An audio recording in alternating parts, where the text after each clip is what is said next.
So I read this quote today, right? It said, if they're not doing anything to make you stay, maybe they want you to leave, right?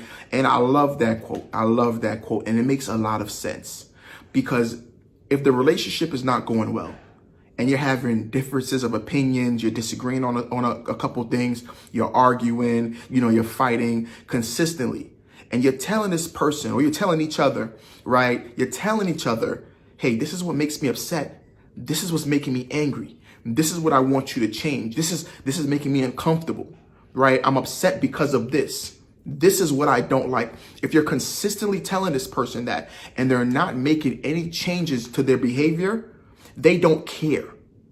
They're waiting for you to leave, because sometimes they don't want to tell you themselves, because they don't want to break your heart. So they want you to say something. They want you to leave so they can take off the pressure from them leaving you.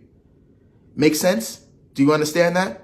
And it's a shame, because people waste so much time, right? We waste so much time with unqualified people. We waste so much time with people we know, right? We know that they're not good for us. We know that they're draining our life. We know that they're delaying our goals and our dreams and what we really want out of life. They are not even in our purpose, right? God is disappointed with these people in our lives, right?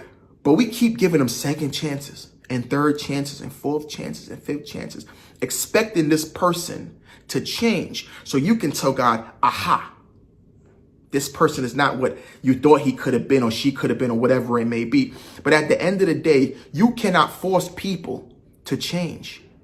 If you're consistently telling someone, hey, this is what makes me upset, this is what makes me angry, I need you to change, I need you to do this differently, this is how I accept love, this is how I receive love, this is me.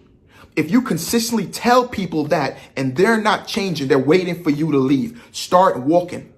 This is not 2020. This is not 2019. I'm sorry. This is not 2018. Stop holding on to people who aren't right for you, who are not good for you, who are toxic, who are draining, and people, right, who is devaluing who you are. God has somebody in store for you, right? But you're still waiting for the wrong person to act right.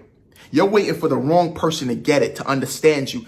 They're not going to understand you. And some of you have been in relationships for 2, 3, 4 years, maybe a decade, and still waiting for the person you met on day one to act right on day 1045. It ain't going to work, right? It ain't going to work. Back to the quote, right? Back to the quote. If you're consistently begging someone to change, to do right, to act right, right? The common sense, the basic things in a relationship. If you're asking them to do this and they're not doing it, they're not for you. Stop holding on to people who's delaying your God-given purpose.